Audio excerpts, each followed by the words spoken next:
It's a pretty big meet. It's the Adidas Classic. It's considered probably, I would say, one of the hardest meets in the season next to Nationals.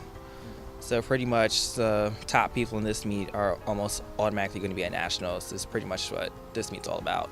It's almost like another version of pre-nats. I've actually never ran at that course, but many of the girls who are going to pre-nats have because they're from Kentucky. But I think it's just a confidence booster. You get to go there, you get to race, you get to feel it out, and then at Nationals it's just like, hey, I've done this before, second go around, let's go. So I think it's just something that gives people that comfort going into Nationals. Like, I've already been here, I know what to expect, I know how the course runs, so they just get really excited. Well, yeah, in cross country, the course kind of, at least for the national course, kind of doesn't change as much. So if you've been there once, you kind of know what it is. So, like, yeah, this definitely is, I guess, a better meet than pre-nats for us, particularly since we have been to pre-nats already. So it's like we can also see, like, what the other teams are at. Because pre-nats usually pulls in the local teams. And then Wisconsin always pulls in the bigger teams that are always at nationals, and they're not necessarily worried about what the course is going to be. So we get to see what they get to run like. Yeah, it's like the two big meets, like Wisco and pre-nats. And obviously, like, there's a lot of excitement pre-nats just because it is where you run nationals. So a lot of people want to go there, but a lot of ranked teams go to Wisconsin too. It's not, you're not really going to a bad meet. They're both really good choices, really good picks to go to.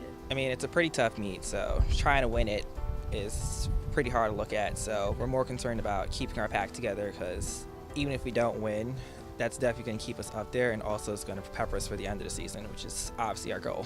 Just take each meet one at a time and not focus too much on the end, because once you get there, it's almost like child's play if you've been doing your workouts, whatnot, and that's pretty much what it's been this year. So it's confident throughout the season. The end of the season is just like a no-brainer.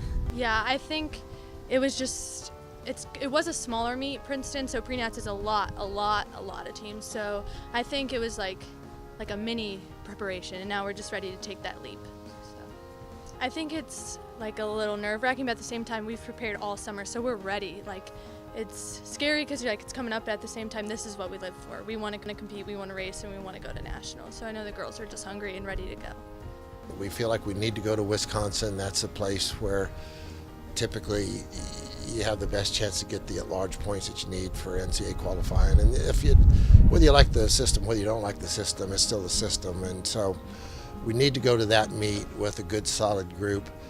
But because pre-nats is always fairly local, it's either at Indiana State or Louisville, it gives us a chance to put another 6 or 7 kids into a meaningful situation. They don't have to go to Wisconsin and run in the open race. In fact, we're only taking 6 to Wisconsin, and so a guy that typically would run number 7 is now going to go to pre-nats and be one of our 5 scorers. And what's happened in the past is that brings out the best in some people. They're given opportunity. They step up, and it becomes a springboard for some pretty good things as we move on into the rest of the season. Actually, I've been out to Louisville movies, but I definitely would say action movies. Not scary. Oh, no. Probably comedy. Definitely comedy. I like to laugh. Well, that's definitely summer. Fall. Definitely fall. It's not too hot, not too cold, except the thing that sucks about fall is, winter is coming. I hate winter. The semi-pros kind of get me going a lot more because they're more in depth of actually where I'm at. So definitely Chanel Price. I know she definitely had a breakout season in the last year and a half. I'd say Allison Felix. She's a sprinter. That's kind of an easy one. My dad is from Jamaica, so his sport was soccer. He called it football. So I actually learned that sport before I did running. My sister got me into running, so definitely would have been soccer if it wasn't running. If I wasn't a runner, I'd want to be a volleyball player, but at the same time, that didn't work out. We tried that.